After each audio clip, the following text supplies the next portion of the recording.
meetings. One of those is the Liberal member for Goldstein, Tim Wilson. Thanks for joining us, Tim. How you keeping busy in isolation? No quarantine breaches in the nation's capital? No, none at all. Well, not on my watch anyway. No, very busy actually, because the reality is you've got a full day of job to do remotely as an MP anyway. So basically by about 6 o'clock when you get done with the day, by the time you make dinner, you're pretty much done. All right, so when Parliament resumes, I would be very surprised if we didn't see a very intense scrutiny on the aged care sector. It's accounted for something over 2/3 of the deaths in this. In many respects, when it comes to fatalities, this is an aged care crisis rather than a broader one in the community. Has the federal government dropped the ball on this issue?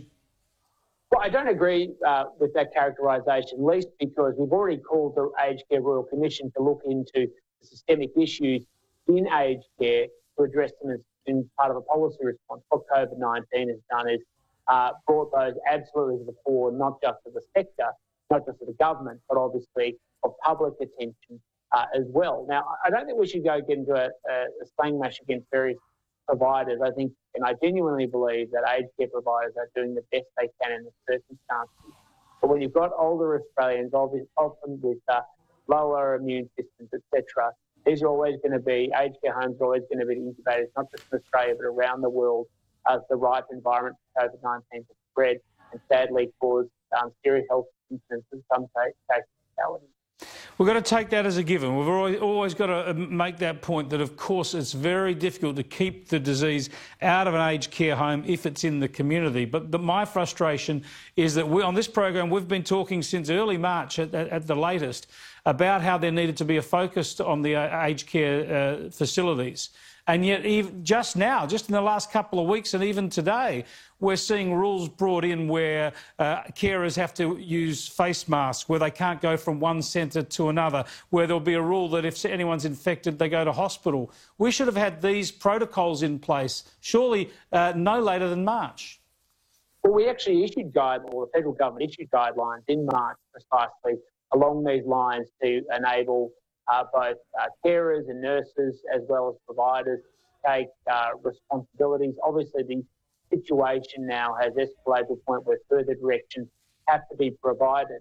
And you know, the reality is everybody is making this up as they go along or addressing the situations as they come along with regard to COVID-19 prevention, because there's a new virus, and what we found is it inflicts in so much harm in often ways we hadn't previously thought about. I've spoken to the aged care providers within my electorate, and I spoke to one of them who said, you know, the reality is we've kept it out predominantly for luck reasons and luck reasons alone.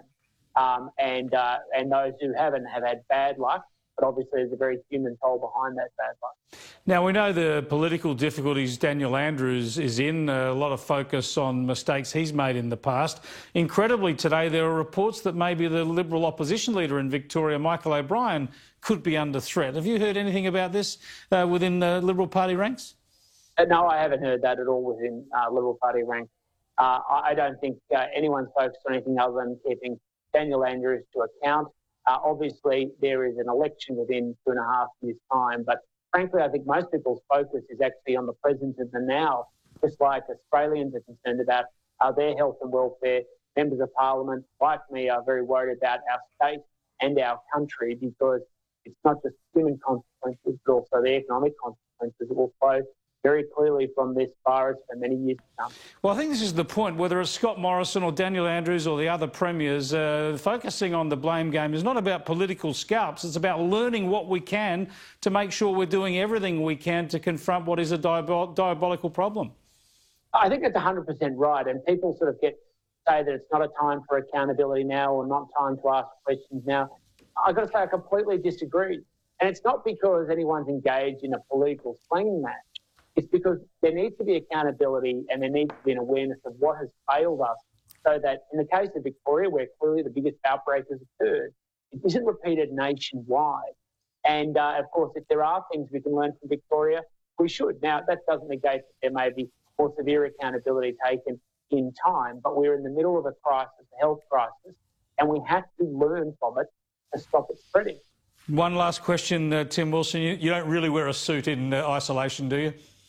You got no, but I did it for you and your viewers. If you want to follow my Instagram account, Tim Wilson MP, you'll find the lighter side of quarantine, but most of the time I'm dressed in a polo, but in PJs. sometimes it's a little respectable.